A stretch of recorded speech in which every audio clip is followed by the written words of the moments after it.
नमस्कार, मैं विशु राज स्वागत करता हूँ विशु वारदात तक के एक और नए एपिसोड में। उम्मीद है आप लोग स्वस्थ होंगे, मस्त होंगे, अपना ख्याल रख रहे होंगे। आज की कहानी शुरू करें उससे पहले जितने भी हमारे साथी चैनल पर नए हैं, चैनल को सब्सक्राइब करें, वीडियो को लाइक करें। वीडियो अच्छी लगे तो अपने दोस्तों रिश्तेदारों में शेयर भी करें ताकि ज़्यादा से ज़्यादा लोग हमारे इस विशु वारदात तक के परिवार में जुड़ सकें और आपका प्यार और सपोर्ट हमें मिलता रहे। आज की जो कहानी है इसे सुनकर आप हैरान रह जाएंगे, दंग रह जाएंगे, सन्न रह जाएंगे, यहाँ तक कि रोने पे मजबूर हो जाएंगे। माँ और पुत्र, चाचा और भतीजे का जो पवित्र रिश्ता होता है, आज की घटना इस पवित्र रिश्ते को भी शर्मसार करने वाली है, कलंकित करने वाली है।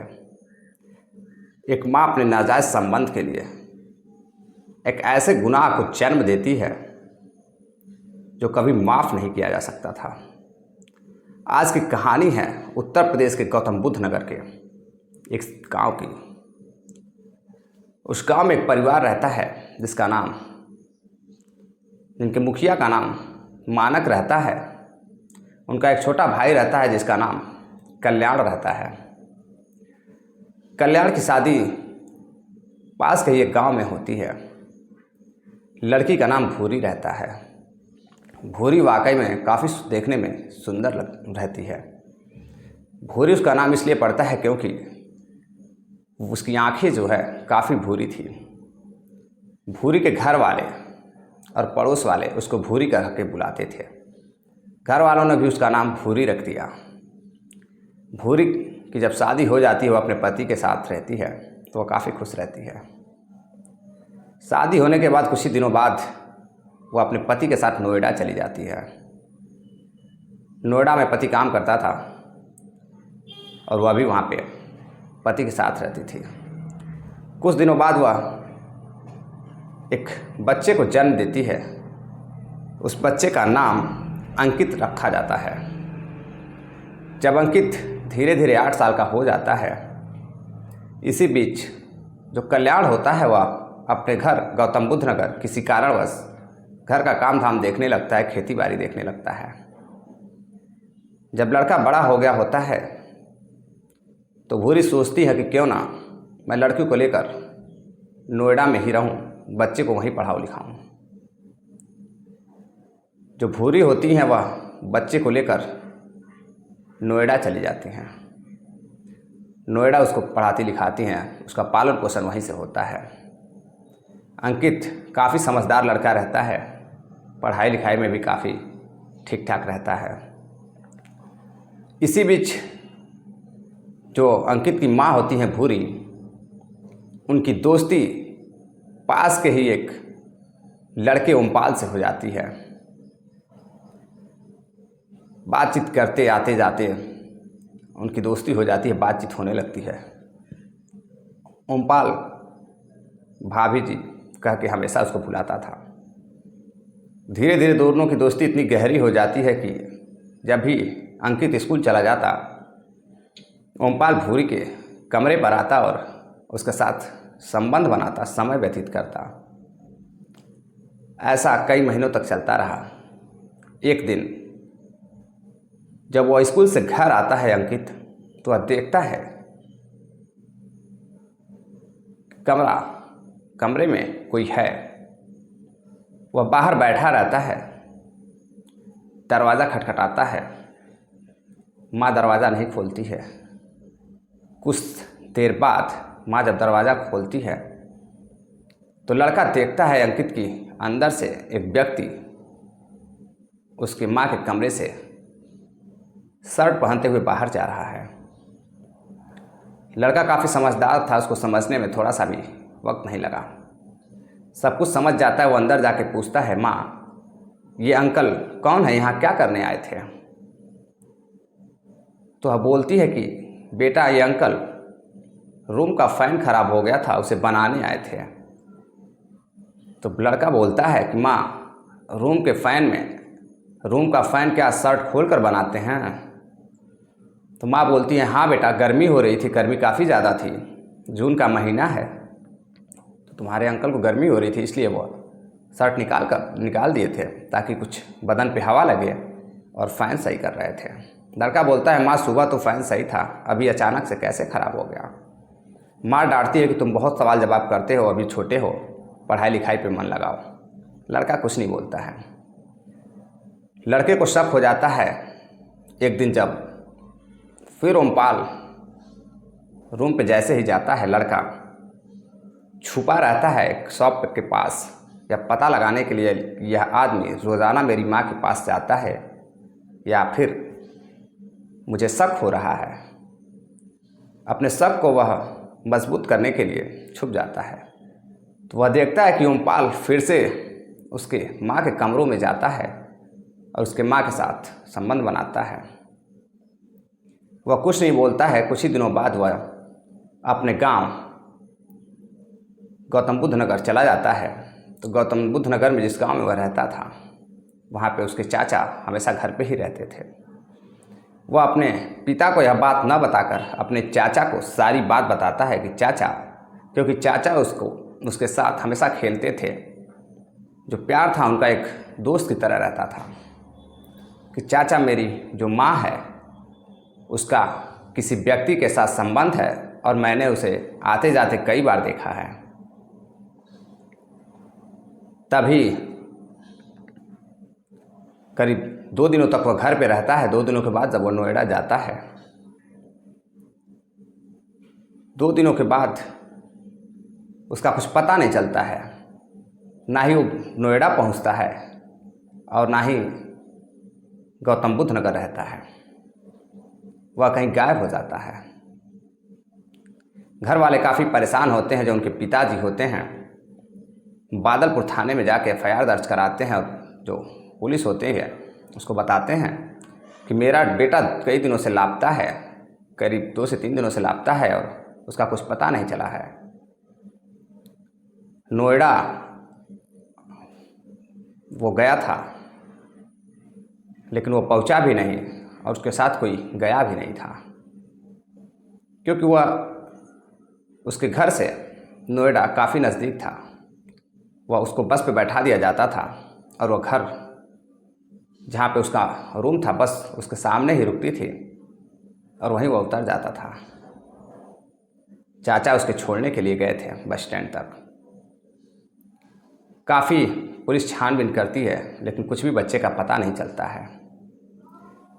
एक दिन सुबह संभल ज़िले में सड़क के किनारे एक 8 वर्षीय युवक की लाश मिलती है, एक बच्चे की लाश मिलती है, जो काफ़ी सर फटा होता है, हाथ पैर टूटे होते हैं, बुरी तरह से जख्मी रहता है, बुरी तरह से मारा पीटा गया होता है। संभल पुलिस यह बात चारों तरफ सूचित करती है पुलिस स्टेशनों में, क्योंकि उस लाश का कोई शिनाख्त नहीं हो पाता है, कुछ पता नहीं चलता है कि वो लाश किस व्यक्ति की है। तभी पता चलता है कि बादलपुर थाना में एक FIR दर्ज कराई गई है। 8 वर्षीय बालक घर से लापता है कई दिनों से। जब बादलपुर थाना की जो पुलिस होती है, एक टीम संभलपुर पहुंचती है तो शिनाख्त करती है, तो जो लाश होती है 8 वर्षीय बच्चे की, वह अंकित के रूप में उसकी पहचान होती है। जब उसकी पहचान अंकित के रूप में होती है तो तुरंत ही घर वालों को सूचित किया जाता है।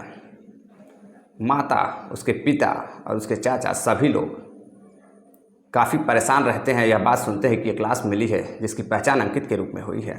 माँ चिल्लाने लगती है, चीखने लगती है, चाचा रोने लगता है, पिता का बुरा हाल हो जाता है। किसी तरह पुलिस बॉडी को लेकर नोएडा आती है और उसको पोस्टमार्टम के लिए भेज देती है। पोस्टमार्टम की जब रिपोर्ट आती है तो पता चलता है कि उस लड़के को सबसे पहले जहर दिया गया था और जब जहर से उसकी मृत्यु नहीं हुई तब उसको पानी में डुबोकर मारा गया था। उसके बाद वह जिंदा न बचे इसके लिए उसके सरों पे कई बार वार किए गए थे, चोट के निशान भी थे। पुलिस समझ जाती है कि यह हो न हो हत्या का मामला है। घर वाले परेशान रहते हैं कि आखिर हमारी किसी से दुश्मनी नहीं थी, आखिर ये कैसे हो गया। पुलिस नोएडा से छानबीन शुरू करती है, पत्नी से पूछताछ करती है। पत्नी बताती है कि लड़का हमारे घर नहीं आया था, वहाँ से चला लेकिन यहाँ कुछ पता नहीं चला। पुलिस बस वाले से पूछताछ करती है तो बस वाला कहता है कि पता नहीं साहब, मुझे तो कुछ याद नहीं है, बहुत से लोग आते जाते हैं, लड़का रोज़ाना आता है, ये किस दिन की बात है। पुलिस हैरान रहती है, सीसीटीवी फुटेज निकालती है, फिर भी कुछ पता नहीं चलता है। पुलिस जब पूछताछ करने लगती है उसके चाचा से, तो चाचा बताते हैं कि उस दिन मैं बस पे बैठा कर घर आ गया था, लेकिन ऐसा कुछ भी नहीं था। बस वाले ने साफ साफ कहा था कि मुझे कुछ पता नहीं है कि उस दिन मैं लेकर आया था या नहीं, क्योंकि रोज़ कभी कभी बच्चा आता जाता था तो इतना याद नहीं है। तभी जब यह बात पूरे मोहल्ले आस पड़ोस में फैलती है, परिवार वालों से पूछताछ हो रही है, वो लड़का करीब 2 जुलाई को गायब हुआ था, 5 जुलाई को उसकी FIR कराई गई थी। तभी एक व्यक्ति चाचा मानक के साथ जाते हुए बच्चे को देखा था और उसके साथ कुछ और लोग भी थे। यह बात वह पुलिस को बताता है। बादलपुर थाना की पुलिस तुरंत अंकित के घर जाती है और उनके चाचा मानक को गिरफ्तार करती है। मानक को थाने ले जाती है, उसके साथ पूछताछ होती है तो मानक पहले तो पुलिस को बहकाने की कोशिश करता है, उसके बाद वह टूट जाता है और सारी बात बताने लगता है। और जो वह बात बताता है उससे उसका पति, उसके परिवार वाले और पुलिस जितने भी उस थाने में पुलिस कांस्टेबल रहती हैं, महिला कांस्टेबल रहते हैं, सब सन रह जाते हैं, दंग रह जाते हैं, सोचने पे मजबूर हो जाते हैं कि क्या कोई ऐसा भी गुनाह कर सकता है। चाचा बताता है कि उसका संबंध शादी के 3 महीनों बाद भूरी से भी था, यानी कि कल्याण की पत्नी से भी उसका संबंध था। उससे वह बहुत चाहता था और उसके साथ जब भी मन करता, जी चाहता, संबंध बना लेता, जब भी उसका पति कल्याण बाहर रहता। कल्याण यह बात सुनकर हैरान था, सन था। एक जख्म उसको बेटे के रूप में मिला था, बेटे की मौत के रूप में। दूसरा, उसका भाई उसके पत्नी के साथ नाजायज संबंध बना रहा था। तभी वह बताता है कि जब अंकित घर आया था तो वह मुझे बताया था कि मम्मी यानी कि भूरी का किसी के साथ अफेयर चल रहा है, किसी के साथ वो रोज़ाना रूम में समय व्यतीत करती हैं। और यह बात मैंने जब भूरी से पूछी तो भूरी ने कहा हाँ यह सही है। जब मैंने उसको मना किया तो वह बोली कि अगर तुम मुझे मना करोगे तो मैं तुम्हारे साथ भी संबंध बनाना बंद कर दूंगी, मैं तुम्हें फंसा दूंगी।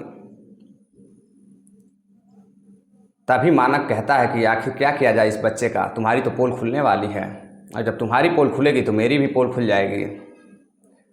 तभी मानक और उसकी कल्याण की पत्नी यानी कि अंकित की माँ और उसके चचेरे ससुर यानी कि ओमपाल भी शामिल होता है और उसके भतीजी के जो ससुर होते हैं, 4 लोग मिल करके उस बच्चे को जहर देते हैं। जहर देने से जब बच्चे की मृत्यु नहीं होती है तब उसको पानी में डुबोकर मारते हैं। पानी में डुबोकर मारते हैं, बच्चा मर जाता है। 8 साल का जो अंकित रहता है, तब उसको कंफर्म करते हैं कि मरा है या नहीं। तभी मानक कहता है कि इसके ऊपर पेट्रोल छिड़क के जला दो। तो जो उसको ससुर होता है, चाचा ससुर जो होता है, वह मना करता है कि नहीं, ऐसा तुम नहीं कर सकते, सबको पता चल जाएगा। तभी वह लोग एक गाड़ी में उस बॉडी को रखते हैं और किसी को सबूत ना मिले, किसी को कुछ पता ना चले, इसलिए उसके बॉडी को लेकर संभल चले जाते हैं और संभल में उसको काफ़ी बुरी तरह उसके साथ काटते पीटते हैं, मारते हैं आने से पहले, और उसको वहीं सड़क के किनारे छोड़कर रात में चले आते हैं। जब लोगों को 8 साल के बच्चे की लाश दिखाई देती है तो वो संभल पुलिस को फ़ोन करते हैं। संभल पुलिस वहाँ पहुँचती है और जब यह वारदात देखती है तो सन रह जाती है कि एक 8 साल के बच्चे की इतनी बेरहमी से हत्या की गई है। पहले तो लगा कि लड़के की चाकू मारकर हथौड़े से हत्या की गई है, लेकिन जब पोस्टमार्टम रिपोर्ट आई तो उसमें साफ पता चला कि मामला कुछ और ही है। उसको जहर दिया गया, उसके बाद उसको जब मृत्यु नहीं हुई तो उसको पानी में डुबो कर मारा गया। जब आसपास के लोग और सारे मीडिया वाले वहाँ मौजूद रहते हैं और सुनते हैं कि एक माँ ने अपने 8 साल के बच्चे को अपने नाजायज़ संबंध बनाने के लिए मार दिया, तो हैरान हो जाते हैं, सन्न हो जाते हैं। लोगों का एक माँ से विश्वास उठ जाता है कि एक माँ अपने बेटे के साथ, जिसको 9 महीने तक वह पेट में पालती पोसती है, उसके साथ ऐसा जघन्य अपराध माँ कर सकती है। तो आज की दुनिया में कुछ भी संभव है। पुलिस चारों को गिरफ्तार करती है और जेल भेज देती है, साथ में माँ भी जेल चली जाती हैं। जो भूरी होती हैं, ना तो उनको उनका आशिक ओमपाल मिलता है, ना तो उनका घर का प्रेमी जो उनका लड़की का चाचा होता है मानक, और ना ही पति मिलता है। वह कहीं की नहीं रहती। बच्चा भी हाथ से गया, प्रेमी भी गया, चारों तरफ से हाथ धो बैठती हैं। और जो अपराध उन्होंने किया था, सही मायने में वह माफ़ी के लायक भी नहीं है। खैर, अभी वह जेल में है। आगे क्या होगा यह कोर्ट के ऊपर निर्भर है। सबूत भी है, सब कुछ है। कल्याण अपने माँ बाप के साथ अपने घर पे रहता है। दरअसल इस कहानी और इस घटना को सुनाने का मकसद आपको जागरूक करना है, सतर्क करना है, ना कि किसी की भावनाओं को ठेस पहुंचाना है, ना किसी के दिलों को आहत करना है। एक माँ एक बच्चे का कत्ल कर सकती है, एक पिता अपने बेटे का कत्ल कर सकता है। नाजायज़ संबंध में गुनाहों को जन्म देने वाली यह घटनाएं बहुत कुछ सिखाती हैं। आप भी जागरूक बनिए, सतर्क रहिए। कुछ साथियों ने कमेंट किया है, जिसमें मुसाफिर हैं राजस्थान से, सौरभ राय हैं बनारस से, नेहा सिंह हैं गाजीपुर से। आप सभी का बहुत बहुत धन्यवाद। आप सभी हमारी वीडियो डेली देखते हैं। आप भी चाहते हैं कमेंट करना, तो कमेंट कीजिए मेरी कमियां मेरी खामियों के बारे में भी, ताकि मैं अपनी कमियों को सुधार कर बेहतर से बेहतर वीडियो अपने व्यूअर के लिए ला सकूं, आपके लिए ला सकूं। मिलते हैं एक और नई कहानी के साथ, तब तक के लिए जय हिंद।